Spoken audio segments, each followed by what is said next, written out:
Organic chemistry. किसको start कर रहे हैं? Organic chemistry. तो अभी हम लोग बात कर रहे हैं अपनी सेकंड ब्रांच, जो कि क्या आपके पास क्या आएगी? Organic chemistry. न्यू ब्रांच है।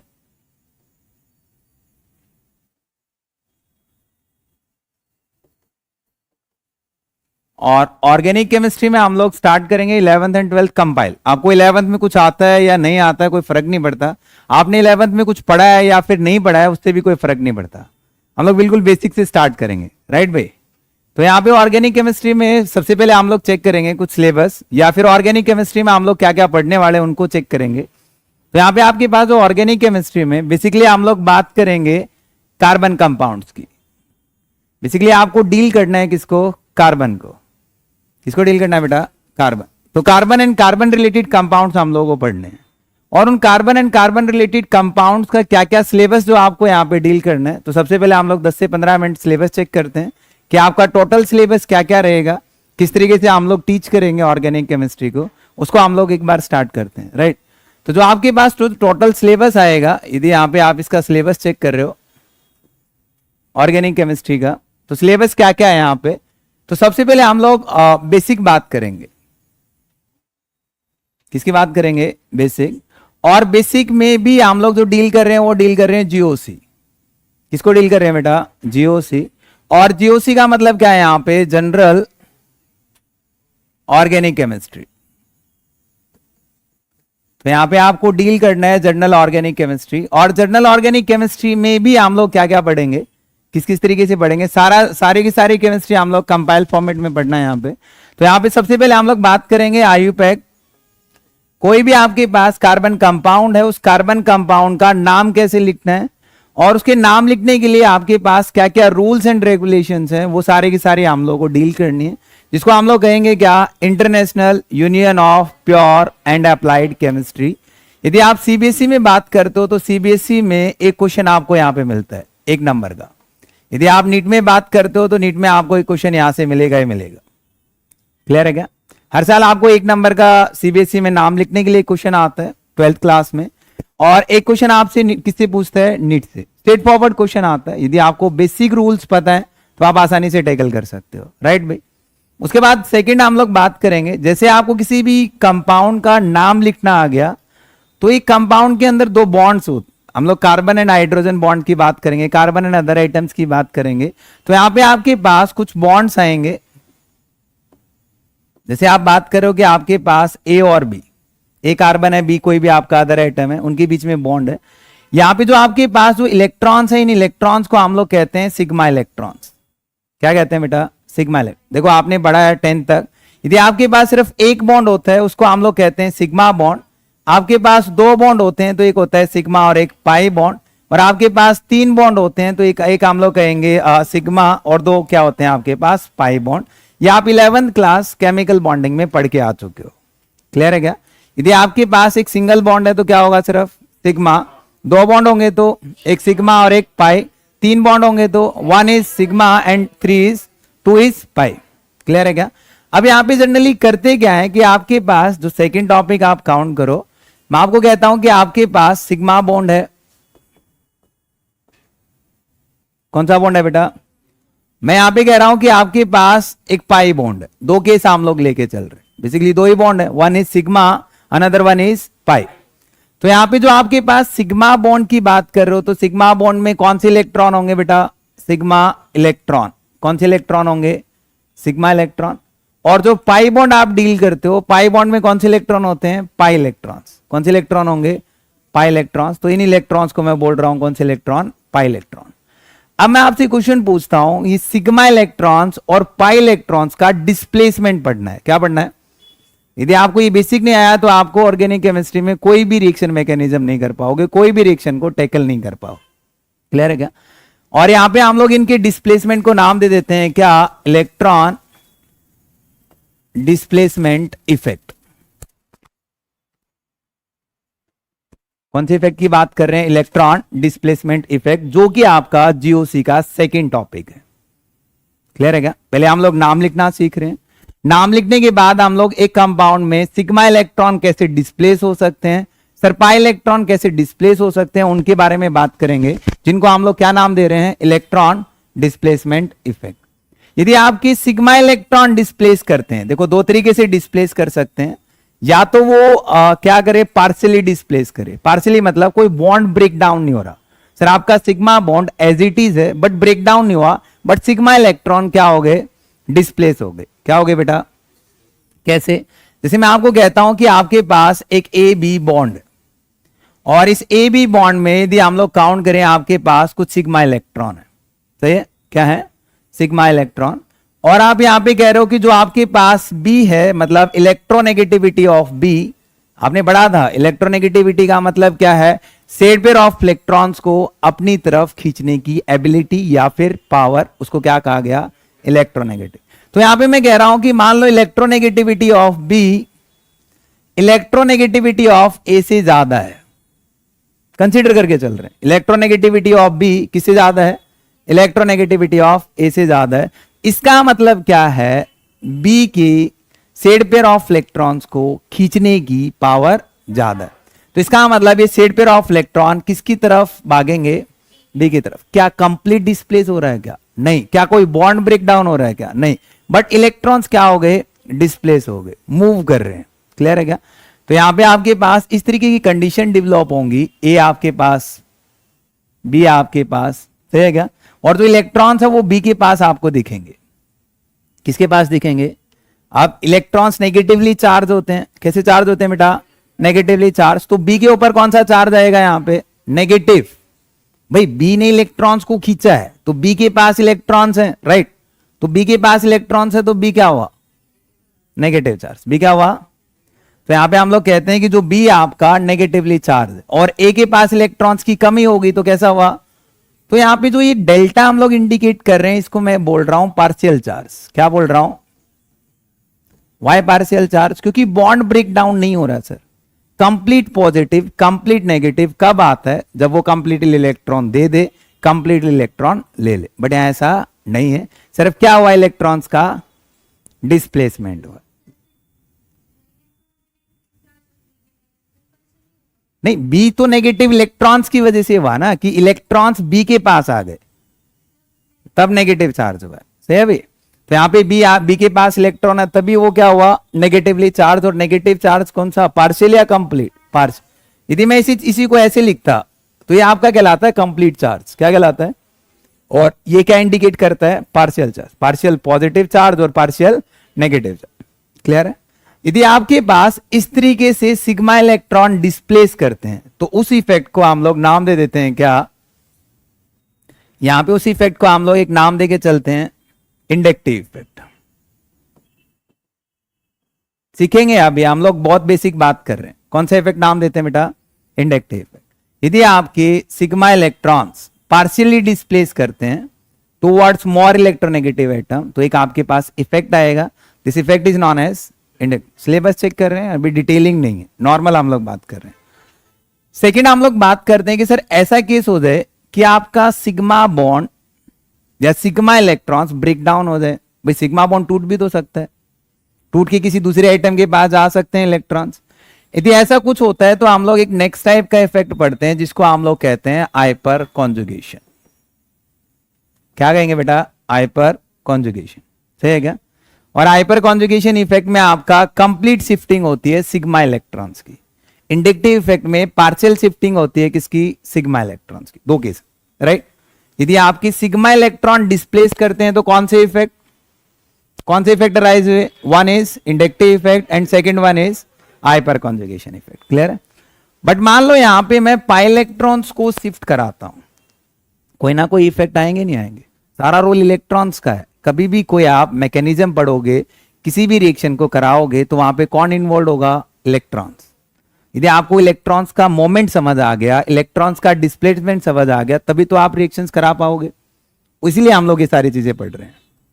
यदि आपको ये सब आता है तभी हम लोग नेक्स्ट टॉपिक पे मूव ऑन कर पाएंगे, नहीं तो नहीं कर पाएंगे। तो यहाँ पे आपके पास हम लोग बात करते हैं पाई इलेक्ट्रॉन्स को शिफ्ट कराते हैं। किसको शिफ्ट कराते हैं, पाई इलेक्ट्रॉन्स को। यदि हम लोग कंप्लीट शिफ्ट कराते हैं तो वहां पे एक टर्म आती है रेजोनेंस। क्या आएगा, रेजोनेंस। और इसी को हम लोग एक नाम देके चलते हैं, मीजोमेरिक इफेक्ट। क्या नाम देके चलते हैं बेटा?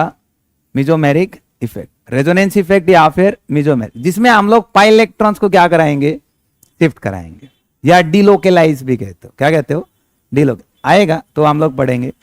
एक सेकेंड इफेक्ट इसी में आता है, यदि आप पाई इलेक्ट्रॉन्स को शिफ्ट कराते हो, जिसमें हम लोग काउंट करके चलते हैं कि भाई आपका कोई सुटेबल रिएजेंट, जैसे मान लो इसके मॉलिक्यूल के पास कुछ रख दें तो शिफ्टिंग होगी, यदि वो नहीं है तो शिफ्टिंग नहीं होगी, उसको हम लोग रिएजेंट कहते हैं। क्या कहते हैं? यदि रिएजेंट होगा तो पाई इलेक्ट्रॉन्स शिफ्ट होंगे, रिएजेंट नहीं होगा तो पाई इलेक्ट्रॉन शिफ्ट नहीं होंगे। क्लियर है बेटा? आगे मूव ऑन करें। अब यहां पे आप काउंट करो तो उस इफेक्ट को नाम दे दिया गया यहां पे इलेक्ट्रोमेरिक इफेक्ट। क्या नाम दिया गया? Electromeric effect. क्लियर है क्या? तो टोटल हम लोग कितने टाइप के इलेक्ट्रॉन डिस्प्लेसमेंट इफेक्ट पढ़ते हैं? 4। One is, second one is, और inductive effect and hyperconjugation effect arises with the, यानी डिलोकेलाइजेशन ऑफ सिग्मा इलेक्ट्रॉन या डिस्प्लेसमेंट ऑफ सिग्मा इलेक्ट्रॉन, और पाई बॉन्ड्स या पाई इलेक्ट्रॉन्स को डिस्प्लेस कराते हैं। तो अब यहां से क्वेश्चन पूछा गया आपके वेटनरी एग्जाम में। क्वेश्चन क्या था? पहले अलग अलग एग्जाम होते थे, वेटनरी सर्जन का और नीट का। क्वेश्चन क्या था? काफी स्ट्रेट फॉरवर्ड क्वेश्चन था कि जितने भी आपके पास ये 3 इफेक्ट हैं, लाइक हम लोग काउंट करें, inductive effect, hyper conjugation effect और रेजोनेंस, ये आपके परमानेंट इफेक्ट हैं। कैसे इफेक्ट है बेटा? परमानेंट। और जो आपका इलेक्ट्रोमेरिक इफेक्ट है वो आपका कैसा है? टेम्परेरी। तो क्वेश्चन क्या बना, यदि यहां से यदि आपको एक सिलेबस से भी क्वेश्चन यदि हम लोग निकालें तो क्वेश्चन क्या डेवलप हुआ कि which of the following is an example of temporary effect? कौन सा आएगा? इलेक्ट्रोमेरिक। क्या आंसर करोगे? तो हम लोग कह सकते हैं कि इलेक्ट्रोमेरिक इफेक्ट आपका टेम्परेरी है। Why temporary? क्योंकि रिएजेंट होगा तो होगा, रिएजेंट नहीं है तो नहीं होगा, इसलिए कैसा हुआ? टेम्परेरी। बाकी अदर 3 इफेक्ट्स क्या होंगे? Permanent effect. क्लियर है? यदि आपको ये सब समझ आ गया, ठीक है, अभी इलेक्ट्रॉन डिस्प्लेसमेंट हम लोगों को समझ आ गई। इलेक्ट्रॉन डिस्प्लेसमेंट के बाद यहां पे हम लोग एक नेक्स्ट टॉपिक की बात करेंगे। कोई भी आपका ऑर्गेनिक कंपाउंड है या कार्बन कंपाउंड है, वो कंपाउंड कितना ज्यादा एसिडिक है, नहीं पता ना भाई, कितना ज्यादा बेसिक है नहीं पता, या कितना ज्यादा स्टेबल है, क्या हम लोगों को आइडिया है क्या? कोई भी ऑर्गेनिक कंपाउंड कितना स्टेबल हो सकता है नहीं पता अभी। कोई कार्बोकैटायन है, कार्बन के ऊपर पॉजिटिव चार्ज आ गया, सर कार्बन के ऊपर नेगेटिव चार्ज आ गया, तो उनकी स्टेबिलिटी निकालनी पड़ेगी। क्या निकालनी पड़ेगी? तो यहां पे हम लोग बात करेंगे, जैसे आपको इलेक्ट्रॉन डिस्प्लेसमेंट इफेक्ट समझ आएगा तो थर्ड टॉपिक अपना स्टार्ट होगा, वहां वो स्टार्ट होगा आपका स्टेबिलिटी ऑफ कंपाउंड। तो किसी भी कंपाउंड की स्टेबिलिटी कैसे चेक की जाती है? कंपाउंड आपके न्यूट्रल भी हो सकते हैं, यस या नो? बेटा न्यूट्रल कंपाउंड है। कंपाउंड्स आपके पॉजिटिव चार्ज भी हो सकते हैं। कैसे हो सकते हैं? Positive charge. एंड कंपाउंड आपके क्या हो सकते हैं? Negative charge. राइट? कंपाउंड में भी न्यूट्रल, कंपाउंड में भी पॉजिटिव चार्ज, कंपाउंड में भी। यदि हम लोग कार्बन की बात कर रहे हैं, किसकी बात कर रहे हैं बेटा? कार्बन। तो पॉजिटिव चार्ज कार्बन के ऊपर यदि क्या है? पॉजिटिव चार्ज है, तो उसको हम लोग यहां पे डील करेंगे कार्बोकैटायन। तो हम लोग टॉपिक पढ़ेंगे stability of carbocation. Negative charge है तो हम लोग बात करेंगे कार्बो एनायन, तो हम लोग बात करेंगे स्टेबिलिटी ऑफ कार्बो एनायन। सही है क्या? यदि आपको स्टेबिलिटी समझ आती है, क्या समझ आती है? स्टेबिलिटी। आप नेगेटिव चार्ज की स्टेबिलिटी निकाल सकते हो। वो आपको कब समझ आएगी? बी सिस्टेमेटिक, जब आपको इलेक्ट्रॉन डिस्प्लेसमेंट इफेक्ट आते होंगे, क्योंकि इन उन सारे इफेक्ट्स की हेल्प से हम लोग स्टेबिलिटी एक्सप्लेन करते हैं। किसको एक्सप्लेन करते हैं? वो इफेक्ट क्लियर नहीं होंगे तो आप लोगों को स्टेबिलिटी क्लियर नहीं होगी। और स्टेबिलिटी आपको क्लियर नहीं है तो हम लोग कह सकते हैं कि आपको एसिडिक नेचर क्लियर नहीं होगा। क्या क्लियर नहीं होगा? Acidic nature. और आपको एसिडिक नेचर क्लियर नहीं है तो हम लोग कह सकते हैं कि आपको बेसिक नेचर क्लियर नहीं होगा। क्या होता है सीखेंगे अभी, हालांकि आप थोड़ा बहुत पढ़ के आए हो 11th क्लास में कि एसिडिक नेचर क्या होता है, बेसिक नेचर क्या होता है। 10th में भी आपका एक चैप्टर था acid base and salt, but फिर भी नहीं आता, कोई प्रॉब्लम नहीं। सही है क्या? तो यहाँ पे आपके पास जो एसिडिक नेचर हम लोगों को कुछ कंपाउंड्स की आइडेंटिफाई करनी है। किसकी आइडेंटिफाई करनी है? कुछ जैसे एक आपके पास एक टर्म आएगी 11th क्लास में, एक चैप्टर था आपके पास हाइड्रोकार्बन। कौन सा था? हाइड्रोकार्बन। तो यहां पे हम लोग बात कर रहे हैं, आपके पास हाइड्रोकार्बन एक चैप्टर है, उसमें आपको एसिडिक नेचर चेक करना है। क्या चेक करना है? आपके पास 12th में एक चैप्टर आएगा अल्कोहल, फिनॉल और इथर। क्या आएगा? अल्कोहल, फिनॉल और इथर। तो यहां पे आप अल्कोहल की एसिडिक नेचर, फिनॉल की एसिडिक नेचर, ये सब हम लोग चेक करेंगे। क्लियर है क्या? एक आपके पास चैप्टर आएगा aldehyde, ketone and carboxylic acid. क्या चैप्टर आता है? Aldehyde, ketone and carboxylic acid. तो यहां पे हम लोग कार्बोक्सिलिक एसिड की एसिडिक नेचर चेक करेंगे। तो बेसिकली आपने पास ही कुछ कंपाउंड्स है, 4 कंपाउंड, और इन चारों कंपाउंड्स में देखो स्टेबिलिटी की बात करते हैं, एसिडिक नेचर की बात करते हैं, या फिर बेसिक नेचर आपका एक 5th चैप्टर आएगा अमाइंस। कौन सा चैप्टर आएगा? अमाइन। तो हम लोग सारे चैप्टर को कंपाइलेशन में पढ़ेंगे। यहां पे हम लोग कोई भी चैप्टर वाइज स्टडी नहीं करेंगे, हम लोग कॉन्सेप्ट वाइज स्टडी करेंगे कि भाई ये कॉन्सेप्ट है, वो जितने भी चैप्टर में इन्वॉल्व है, जितने भी चैप्टर्स में इन्वॉल्व है, उसको एक साथ पढ़ेंगे। ऐसा नहीं कि भाई एक चैप्टर स्टार्ट कर लिया, ये कॉन्सेप्ट कहीं इन्वॉल्व है, वो कहीं इन्वॉल्व है, फिर समझ नहीं आएगी ऑर्गेनिक। तो इसलिए मैं सारा कंपाइल करता हुआ चल रहा हूं। इस टॉपिक पे यदि आप इसको भी अच्छे से कवर करते हो, तो आपका सीबीएसई में यदि हम लोग चेक करते हैं 12th में 2 से 3 क्वेश्चन कवर हो जाते हैं। कितने क्वेश्चन कवर होते हैं? 2 से 3। यदि आप नीट में बात करते हो तो हर साल एसिडिक नेचर पे क्वेश्चन आता है, हर साल बेसिक नेचर पे क्वेश्चन आता है। तो 2 से 3 क्वेश्चन यहां से आपको मिलते हैं।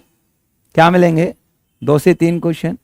यदि आप जेई का एग्जाम देते हो तो जेई के एग्जाम के लिए तो 2 क्वेश्चन आपको 100% आपको यहां मिलेंगे। कभी भी उठा के देख लो, लास्ट 10 ईयर हम लोग चेक करें तो। क्लियर है क्या? तो ये तीनों टॉपिक्स काफी इंपॉर्टेंट है, और तीनों टॉपिक किससे कवर्ड होते हैं? इलेक्ट्रॉन डिस्प्लेसमेंट इफेक्ट से। सही है क्या? वो नहीं आएगा तो आपको ये नहीं आएंगे, ये नहीं आएंगे तो आप इन क्वेश्चंस को टैकल नहीं कर पाओगे। क्लियर है क्या?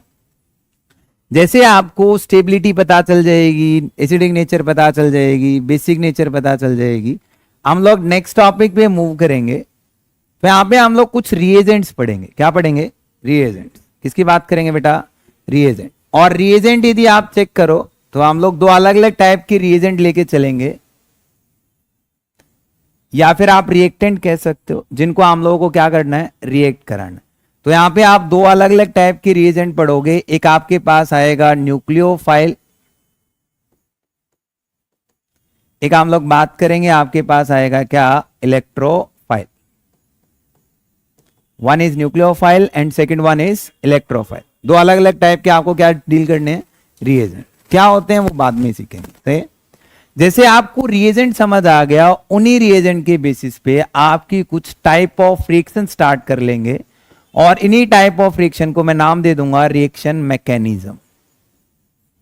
मतलब एक रिएक्शन कैसे मूव करेगी, सर रिएक्टेंट के साथ रिएक्ट करके कुछ प्रोडक्ट बनेगा, तो कैसे फाइनल प्रोडक्ट बनेंगे, कैसे वो रिएक्ट कर रहे होंगे, वो सब हम लोग रिएक्शन मैकेनिज्म में पढ़ते हैं। किसमें पढ़ते हैं? Reaction mechanism. और ये रिएक्शन मैकेनिज्म में टाइप ऑफ रिएक्शंस अलग अलग तरीके से इंट्रोड्यूस होंगी। तो यहां पे यदि आप बात करो,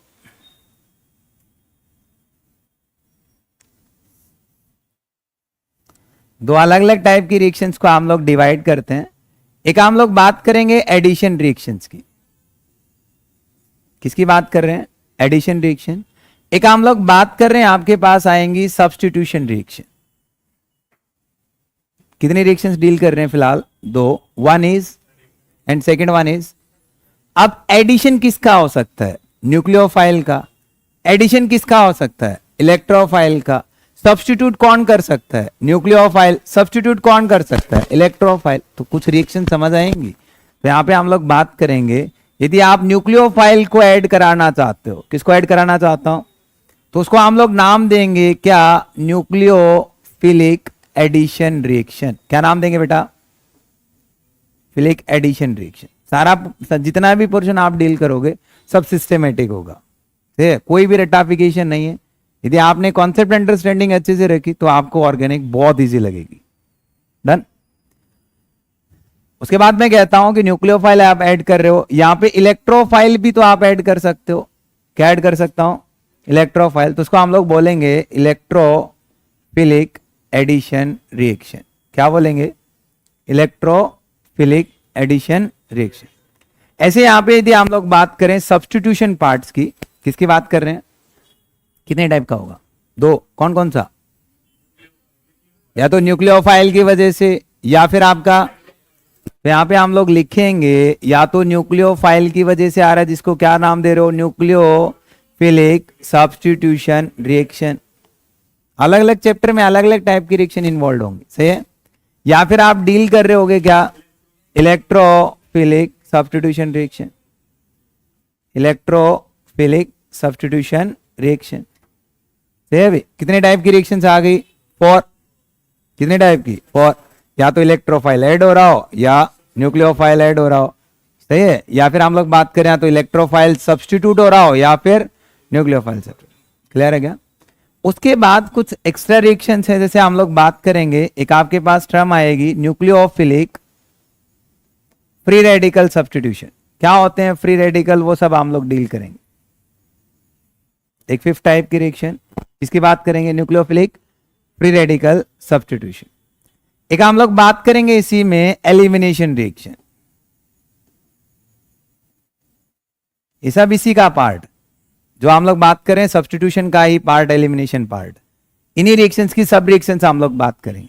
तो बेसिकली आपके पास जितनी भी ऑर्गेनिक केमिस्ट्री है उसमें हम लोग 6 अलग अलग टाइप की रिएक्शंस को डील कर रहे हैं।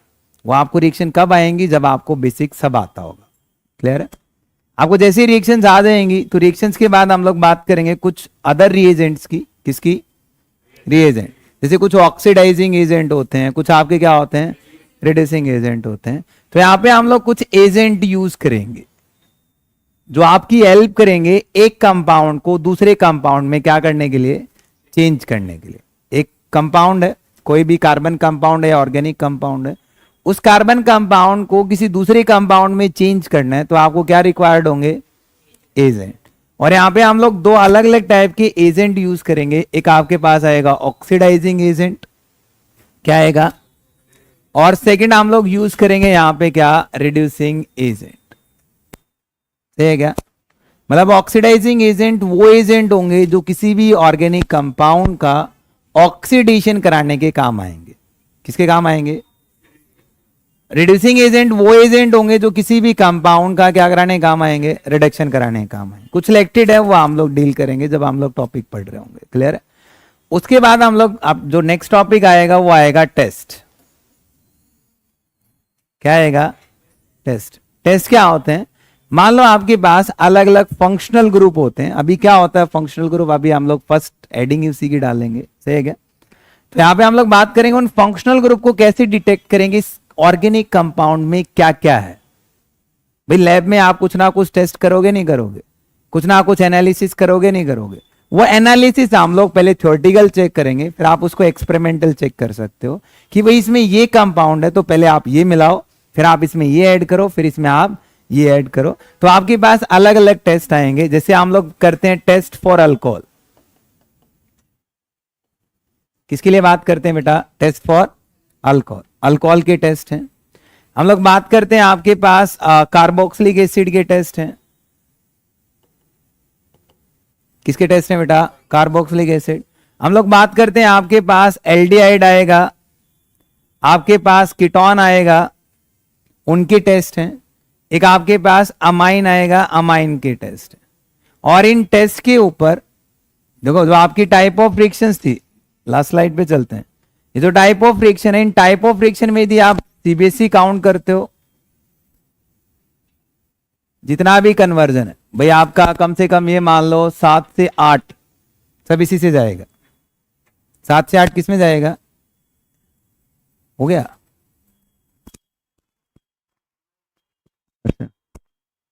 सीबीएसई में कितना जाएगा, 7 से 8।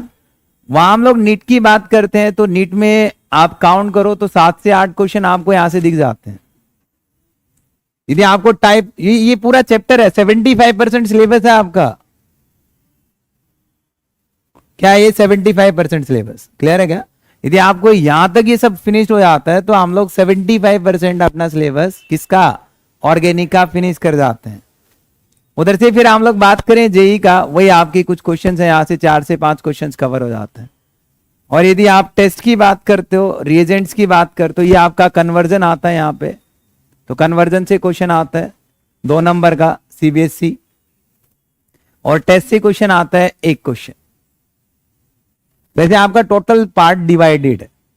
और जो हम लोग बात कर रहे हैं 12th क्लास में, यदि आप चेक करो तो हम लोग 12th क्लास में आपके पास चैप्टर्स हैं जो आपको डील करना है, जो सब कुछ इसमें कंपाइल करना है। वो आपके पास चैप्टर आएगा ऑर्गेनिक का halo alkane and hello Erin. हम लोग क्या क्या कवर करेंगे। उसके बाद हम लोग सेकंड बात कर रहे हैं यहां पे हेलो एरिन। उसके बाद हम लोग बात करते हैं, आपके पास आएगा अल्कोहल, फिनॉल, ईथर। एक आपके पास चैप्टर है, ये आपका चैप्टर नंबर 10 है, ये चैप्टर नंबर 11 है, सेकंड पार्ट है एनसीईआरटी का। उसके बाद थर्ड हम लोग बात करते हैं, आपके पास आएगा एल्डिहाइड। फिर हम लोग बात करते हैं, आपके पास आता है कीटोन, और आपके पास क्या आएगा बेटा, कार्बोक्सिलिक एसिड। एक पूरा चैप्टर है, 3 फंक्शनल ग्रुप। फिर फोर्थ आपके पास आता है अमाइन। जितने भी आपके पास 4 चैप्टर तो 12th के। 11th की बात करते हैं, 11th में आपकी जीओसी वो हम लोग कवर कर पाएंगे, हाइड्रोकार्बन हम लोग कवर कर पाएंगे। तो बेसिकली हम लोग बात कर रहे हैं कि आपका 11th और 12th का टोटल कंपाइलेशन हम लोग करेंगे किसका, ऑर्गेनिक का। कुछ अलग नहीं है, कुछ भी अलग नहीं है। यदि आपको 11th का क्लियर होगा, जीओसी वगैरह क्लियर होंगी, तभी आप उस 12th में अप्लाई कर पाओगे, नहीं तो सब ऊपर से जाएगा। वो इसलिए हम लोग वो पहले पढ़ रहे हैं, उनका बेसिक पार्ट हम लोग पढ़ रहे हैं। क्लियर है। टोटल आपके पास ये 6 चैप्टर हैं जो आपके कंपटीशन के कवर हो जाएंगे पूरी ऑर्गेनिक के। उसके अलावा कुछ अदर चैप्टर्स हैं, जैसे chemistry in everyday life, biomolecules, polymer, 3 chapter. और वह हम लोग बहुत आसान चैप्टर्स हैं जिनके साथ कोई रिलेशन नहीं है, उनको हम लोग बाद में डील करते हैं। क्लियर है क्या। जो टोटल ड्यूरेशन हम लोग रखेंगे वो 1.5 से 2 महीने में इसको टोटल फिनिश करेंगे, ज्यादा लंबा चौड़ा नहीं है। सही है। ऑर्गेनिक, टोटल ऑर्गेनिक अपनी 6 चैप्टर एक साथ खत्म कर रहे हैं, सारे के सारे कंपाइल हो जाएंगे। क्लियर है भाई। तो स्टार्ट करें, सिलेबस क्लियर हो गया। तो सबसे पहले हम लोगों को बेसिक से स्टार्ट करना है। बेसिक के बाद electron displacement effect, electron displacement effect के बाद रिएक्शन, रिएक्शन नहीं, स्टेबिलिटी, एसिडिक नेचर, और फिर उसके बाद रिएक्शन। क्लियर है भाई। तो हेडिंग डालो जीओसी। तो फर्स्ट चैप्टर हम लोग बात कर रहे हैं जीओसी। किसकी बात कर रहे हैं, जीओसी। जीओसी क्या है, जर्नल ऑर्गेनिक केमिस्ट्री। क्लियर है बेटा। फर्स्ट टॉपिक अपना क्या रहेगा, जीओसी। यहां पे हम लोग बात करते हैं कि ऑर्गेनिक कंपाउंड में आप कार्बन को डील करते हो। किसको डील कर रहे हैं बेटा, कार्बन। भाई और अदर एलिमेंट्स भी तो ले सकता था, कार्बन ही क्यों लिया गया। सर 118 एलिमेंट्स थे, किसी और एलिमेंट्स को स्टडी कर सकते थे, कार्बन ही क्यों। कार्बन इसलिए चूज किया गया क्योंकि कार्बन की जो वैलेंसिया हम लोग काउंट करते हैं वो कितनी आती है, 4। एक रीजन तो हम लोग कहते हैं कि टेट्रावैलेंट, बट वो एग्जैक्ट रीजन नहीं है। कार्बन हम लोग इसलिए चूज करते हैं कि कार्बन ऐसे अपने जैसे एलिमेंट्स के साथ जुड़ सकता है और एक लॉन्ग चेन फॉर्मेशन कर सकता है। क्या कर सकता है, एक लॉन्ग चेन। कार्बन अपने जैसे एलिमेंट्स के साथ क्या हो सकता है, जुड़ सकता है। और इसको हम लोग कहते हैं सेल्फ लिंकिंग प्रॉपर्टी। क्या कहते हैं, सेल्फ लिंकिंग प्रॉपर्टी। और इस सेल्फ लिंकिंग प्रॉपर्टी है कार्बन की पूरी पीरियोडिक टेबल में सबसे ज्यादा होती है। और इस सेल्फ लिंकिंग प्रॉपर्टी को हम लोग कहते हैं कैटिनेशन। क्या कहते हैं बेटा, कैटिनेशन। यदि कोई आपसे पूछे कि कैटिनेशन पावर पूरे पीरियोडिक टेबल में किस एलिमेंट की सबसे ज्यादा है, कार्बन। कौन सा एलिमेंट आएगा, कार्बन। एक रीजन तो ये हो गया, सही है क्या। कार्बन की मैक्सिमम कैटिनेशन कितनी है, मतलब मैक्सिमम है, सेल्फ लिंकिंग एबिलिटी। तो कैटिनेशन का सिंपल मतलब क्या है, सेल्फ लिंकिंग एबिलिटी। क्या कह सकते हैं, सेल्फ लिंकिंग एबिलिटी। वो लॉन्ग चेन फॉर्मेशन कर सकते हैं। वो सबसे ज्यादा किसकी होती है, कार्बन। फिर उसके बाद मैं आपसे कहता हूं कि कार्बन, चलो हम लोग कार्बन ले रहे हैं, 10th तक पढ़ चुके हो ये सब आप, ठीक है। अब मैं आपसे कहता हूं कि कार्बन से यदि हम लोग 4 इलेक्ट्रॉन निकालें, कार्बन का एटॉमिक नंबर क्या है, पहले ये बताओ। कार्बन का एटॉमिक मास कितना होता है, 12, यही होता है इलेक्ट्रॉनिक कॉन्फ़िगरेशन, कार्बन की इलेक्ट्रॉनिक कॉन्फ़िगरेशन।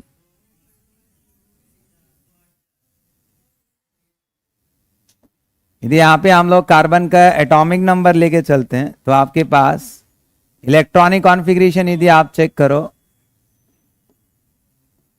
पढ़ चुके ये तो यहां पे 6 इलेक्ट्रॉन है तो क्या लिखेंगे 1s2 2s2 2p2, क्या आएगा 2p2। तो इसके पास जो आउटर मोस्ट सेल है उसमें कितने इलेक्ट्रॉन है 4 electron in its outermost shell, जिसको हम लोग बोलेंगे क्या आउटर मोस्ट सेल इलेक्ट्रॉन।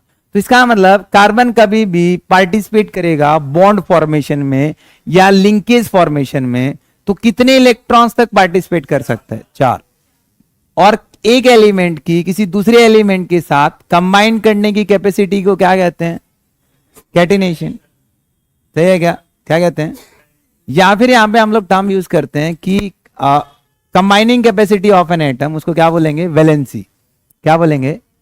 तो यहां पे यदि आप वैलेंसी की बात कर रहे हो तो कार्बन की वैलेंसी क्या होगी बेटा 4, प्लस या माइनस, प्लस माइनस, इसका मतलब वो 4 ले भी सकता है और 4। अब यहां पे आप काउंट करो, यदि आप कार्बन से 4 इलेक्ट्रॉन निकाल रहे हो, कार्बन में 4 इलेक्ट्रॉन डाल रहे हो, 2 ही केस आते हैं, क्या कार्बन 4 इलेक्ट्रॉन निकाल सकता है क्या, निकाल सकता है क्या। चलो मैं यहां पे कहता हूं कि आपने ना 4 इलेक्ट्रॉन निकाले तो कार्बन के ऊपर +4 बनेगा, भाई after removal of electron positive charge आता है नहीं आता है।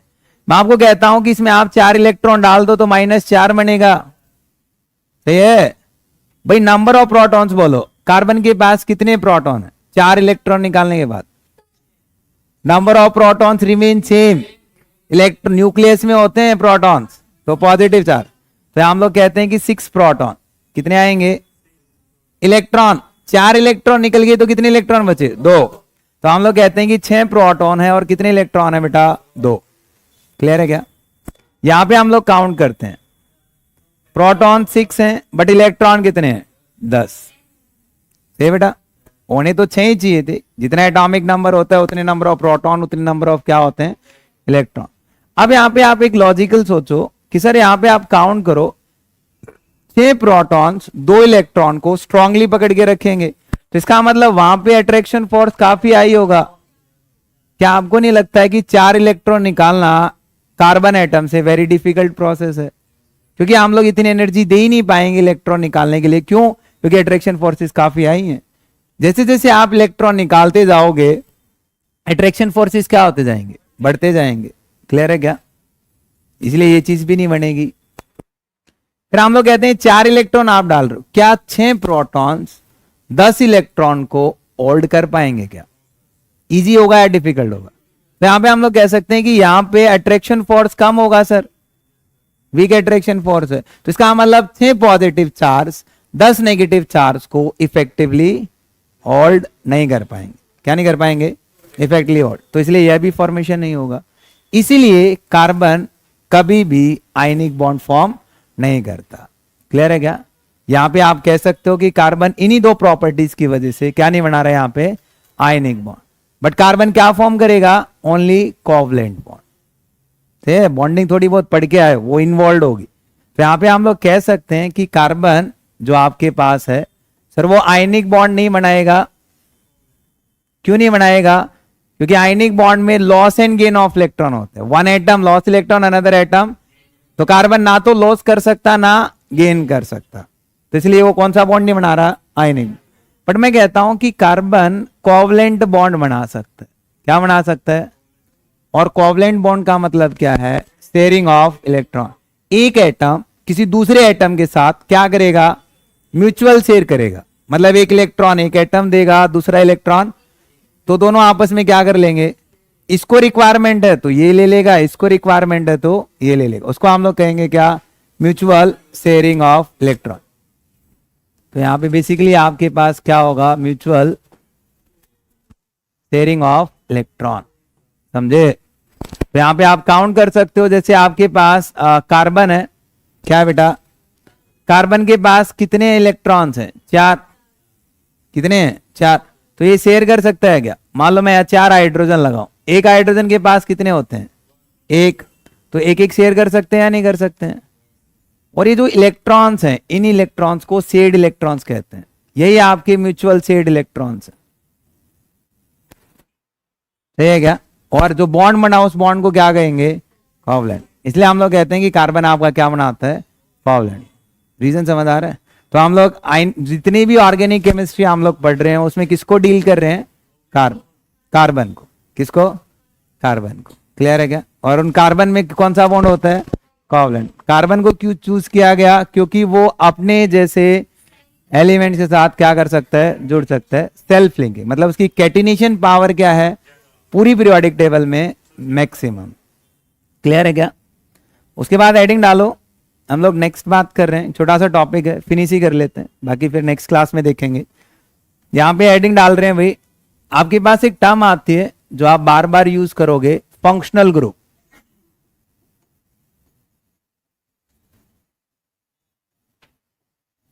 जिसको हम लोग लिखेंगे FG। किसकी बात कर रहे हैं बेटा? Functional group. अब फंक्शनल ग्रुप होते क्या है? देखो आपके पास कोई भी कार्बन कंपाउंड आप देखोगे, उस कार्बन कंपाउंड में एक मेन एड ग्रुप होगा। क्या होगा? जो उस कंपाउंड की केमिकल प्रॉपर्टीज को डिटरमाइन कर रहा होगा। कोई भी केमिकल रिएक्शन आप उस कंपाउंड में कराना चाहते हो तो किसका रोल होगा? उस ग्रुप का। और उसी ग्रुप को हम लोग कह देते हैं फंक्शनल ग्रुप। जैसे मान लो आपके घर में मम्मी भी है, पापा भी है, डिसीजन कौन लेता है? पापा। तो पापा क्या होगा? फंक्शनल ग्रुप, जो डिसीजन ले रहा है कि क्या करना है। ऐसे ही कार्बन कंपाउंड्स में हो सकता है अभी किसी के घर मम्मी भी डिसीजन लेती हो, वो अलग बात, बट मान लो यहां पे हम जनरल बात करें, ठीक है? नहीं बट एक मेन हेड होता है ना, फिर तो अच्छी बात है। भाई ऐसा हो सकता है नहीं कि एक कार्बन कंपाउंड पे 2 फंक्शनल ग्रुप हो सकते हैं। कितने हो सकते हैं? 2। तो उनमें से कोई एक ज्यादा लेता होगा, वो मैं भी बताऊंगा। सही है? तो यहां पे हम लोग बात करते हैं कि फंक्शनल ग्रुप क्या होते हैं। कि आपके पास इधर मैं आपको कहता हूं कि कोई भी आपके पास एटम्स हो सकते हैं, और हम लोग कह सकते हैं भाई group of atom. Group of atom एक मॉलिक्यूल हो गया।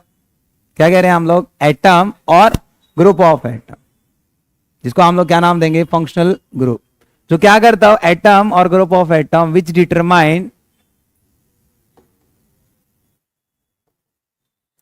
chemical properties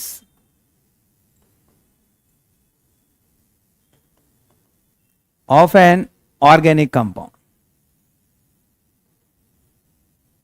किसी भी ऑर्गेनिक कंपाउंड की केमिकल प्रॉपर्टीज को डिटरमाइन करने वाला ग्रुप कौन होगा? फंक्शनल ग्रुप है। एटम और ग्रुप ऑफ एटम जो क्या कर रहा होगा? केमिकल प्रॉपर्टीज को डिटरमाइन कर रहा होगा। किसकी? Organic compound. जैसे एग्जांपल ले सकते हैं, जैसे आपके पास, आप 10th क्लास में पढ़ चुके हो वैसे इसके बारे में। एक आपके पास एक ग्रुप होता है OH, एक से ज्यादा एटम है, भाई ग्रुप ऑफ एटम कह सकता हूं। क्या कह सकता हूं? अब यहां पे ग्रुप ऑफ एटम है तो इसको हम लोग नाम देते हैं, इस फंक्शनल ग्रुप को यहां पे अल्कोहल। ये आपके चैप्टर्स हैं। क्या है ये आपके चैप्टर? ऐसे जितने भी कंपाउंड जिन पे OH लगाओ उनको क्या नाम दे देंगे? अल्कोहल। उनको स्टडी करना है। क्या करना है? स्टडी करना है। ऐसे जितने भी कंपाउंड जिनके पास इस तरीके से एक ग्रुप लगाओ, या फिर मैं इसी चीज को ऐसे लिख सकता हूं, CHO लिख सकता हूं या नहीं लिख सकता हूं? ओपन एंड कंडेंस फॉर्म में। तो यहां पे इसको हम लोग कहते हैं एल्डिहाइड। क्या कहते हैं बेटा? एल्डिहाइड। कौन सा फंक्शनल ग्रुप है? एल्डिहाइड। नाम है, ये आपको पता होने चाहिए। उसके बाद यहां पे हम लोग काउंट कर रहे हैं। नेक्स्ट आपके पास ऐसा कुछ आ जाए, इसको हम लोग कहते हैं क्या? कीटोन। क्या बोलेंगे बेटा? कीटोन। OH है तो कौन सा फंक्शनल ग्रुप है? अल्कोहल। CHO है तो, CO है तो कीटोन। उसके बाद यहां पे हम लोग बात करते हैं कि आपके पास C डबल बॉन्ड OH आ जाता है तो उसको हम लोग कहते हैं कार्बोक्सिलिक एसिड। देखो डेफिनेशन से क्लियर करना, एटम और ग्रुप ऑफ एटम, जो क्या डिटरमाइन करते हैं केमिकल प्रॉपर्टी। तो इसका मतलब आपके पास एक चैप्टर आप पढ़ोगे aldehyde, ketone and carboxylic acid, तो इन सारे कंपाउंड्स की प्रॉपर्टीज हम लोगों को पढ़नी है। तो बेसिकली फंक्शनल ग्रुप है। उसके बाद मैं आपको कहता हूं ये आपके पास C double bond O NH2 आ सकता है। क्या आ सकता है बेटा? NH2। इस फंक्शनल ग्रुप को हम लोग कहते हैं अमाइड। क्या कहते हैं? अमाइड। यहां पे मैं आपको कहता हूं कि आपके पास C double bond O Cl आ सकता है। क्या आ सकता है? Cl। इसको कहते हैं हम लोग एसाइल क्लोराइड।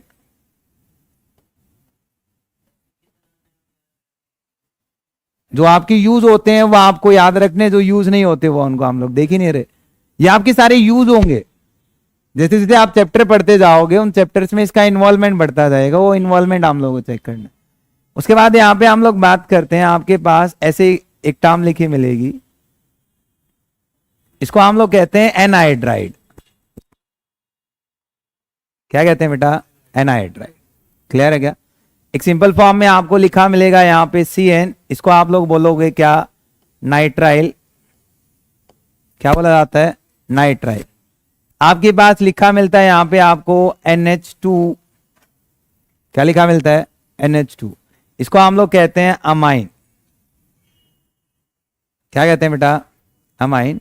आपके पास लिखा मिलेगा OHA, इसको हम लोग कहते हैं ईथर। क्या कहेंगे? ईथर। ऐसे यहां पे एक कंपाउंड और लिख लो आपके पास इस तरीके से C डबल बॉन्ड O ऐसे चलता रहेगा। आगे आगे कार्बन चेंज उड़ती जाएगी, इस साइड भी कार्बन चेंज उड़ती जा रही है, इस साइड भी कार्बन चेंज उड़ती जा रही है। क्लियर है क्या? इसको हम लोग बोलेंगे क्या? एस्टर। ये कुछ बेसिक कंपाउंड्स हैं, यानी बेसिक फंक्शनल ग्रुप्स हैं जो हम लोगों को डील करने हैं। वैसे बहुत सारे हैं बट हम लोग कुछ सिलेक्टेड ही चेक करने हैं। क्लियर है क्या? अल्कोहल चैप्टर है, उसमें फंक्शनल ग्रुप कौन सा मिलेगा?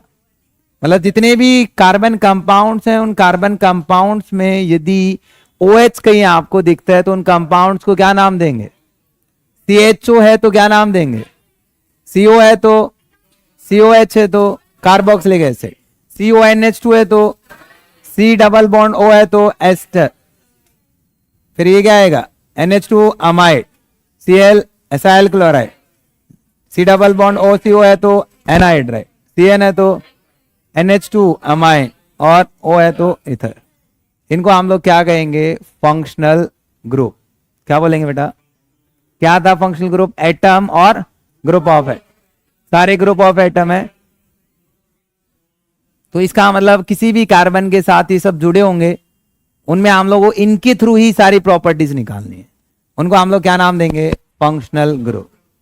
क्लियर है क्या? नेक्स्ट टॉपिक पढ़ते हैं। नेक्स्ट हेडिंग डालो, होमोलॉगस सीरीज। बेसिक है, 9th क्लास का पढ़ रहे हैं। नेक्स्ट हम लोग बात कर रहे हैं होमोलॉगस। लास्ट टॉपिक है बेटा। ऐसे एक टर्म लिखी मिलेगी आपको बार बार, होमोलॉगस सीरीज यूज होती है, कई जगह लिखा जाता है क्वेश्चन में होमोलॉगस सीरीज क्या होती है। तो यहां पे मैं कहता हूं कि आपके पास सारे के सारे कंपाउंड जिनका फंक्शनल ग्रुप क्या हो? सेम। तो यहां पे हम लोग लेके चल रहे हैं सेम फंक्शनल ग्रुप, और सेम फंक्शनल ग्रुप कंपाउंड्स को अरेंज करते हैं increasing order of there molecular mass.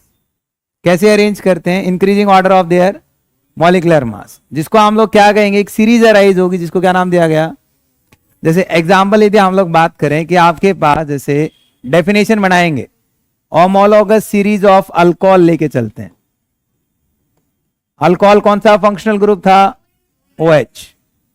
कौन सा फंक्शनल ग्रुप था बेटा? OH। तो चेक करो, मैं आपको कहता हूं कि CH3 3 कार्बन OH एक हो सकता है बेटा। मैं आपको कहता हूं कि CH3 CH2 OH, नाम लिखना नहीं सीख रहे अभी, मैं जनरल बता रहा हूं। उसके बाद आएगा CH3 CH2 CH2 OH, एक एक कार्बन बढ़ाते जाओ, CH3 CH2 CH2 OH CH2 OH। अब मुझे एक चीज बताओ, आप ऊपर से नीचे मूव कर रहे हो, आपको फंक्शनल ग्रुप क्या मिल रहा है? सेम या डिफरेंट? ऊपर से नीचे चेक कर रहे हो, मॉलिक्यूलर मास बढ़ रहा है या घट रहा है? क्यों? क्योंकि एक CH2 ग्रुप बढ़ रहा है, हम लोग लिखते हैं कि compound having similar functional group are arranged in the increasing order of their molecular mass, then the series obtained, एक सीरीज मिल रही है, दिख रही है क्या, is known as homologous series. Clear है क्या, मतलब arrangement of different organic compounds increasing order of their having same functional group और डिफरेंट फंक्शन हो जाएगा. चलो होमोलॉगस सीरीज ऑफ एल्डिहाइड बनाओ, होमोलॉगस सीरीज ऑफ एल्डिहाइड लिख लिया क्या ये, कंपाउंड्स ऑफ या कंपाउंड हैविंग डायरेक्ट लिख लो, compound having same functional group, definition लिख सकते हो भाई, compounds having same functional group are arranged in the increasing order of their molecular mass, are arranged in the increasing order of their molecular mass, then the series obtained is known as homologous series. देखो आपको एक series मिल रही है, सही है क्या, हो जाएगा. आगे बढ़े. तो यहां पे हम लोग बात कर रहे हैं, मैं आपको कहता हूं कि होमोलॉगस आपको बनानी है homologous series of aldehyde. Aldehyde क्या होता है, CHO, मतलब सबसे सिंपल जोड़ते हैं CH3 CHO, सही लिख रहा हूं, आगे बोलो, CH3 CH2 CHO, राइट क्या, आगे बोलो, CH3 CH2 CH2 CHO, आगे बोलो, CH3 CH2 CH2 CH2 CHO. तो एक CH2 वेरी कर रहा है ना, और आपकी सीरीज आ गई, जिस सीरीज को क्या बोलेंगे, होमोलॉगस सीरीज. तो आपका होमवर्क है एक तरीके से, आपको क्या करना है, होमोलॉगस सीरीज राइट करनी है. क्या करनी है, राइट करनी है. किस किस की, कीटोन की, होमोलॉगस सीरीज ऑफ कीटोन आपको लिख के आनी है, कार्बोक्सिलिक एसिड आपको लिख के आनी है, homologous series of ketone carboxylic acid, और आपको लिखना है एस्टर और ईथर. देखें कैसे लिख के आओगे, सही है क्या. तो आपको इनकी होमोलॉगस सीरीज बनानी, आपको कुछ डाउट्स आएंगे नेक्स्ट क्लास में, हम लोग उनको कवर करते हैं. क्लियर है बेटा. तो आज के लिए इतना ही, बाकी हम लोग नेक्स्ट क्लास में. Thank you.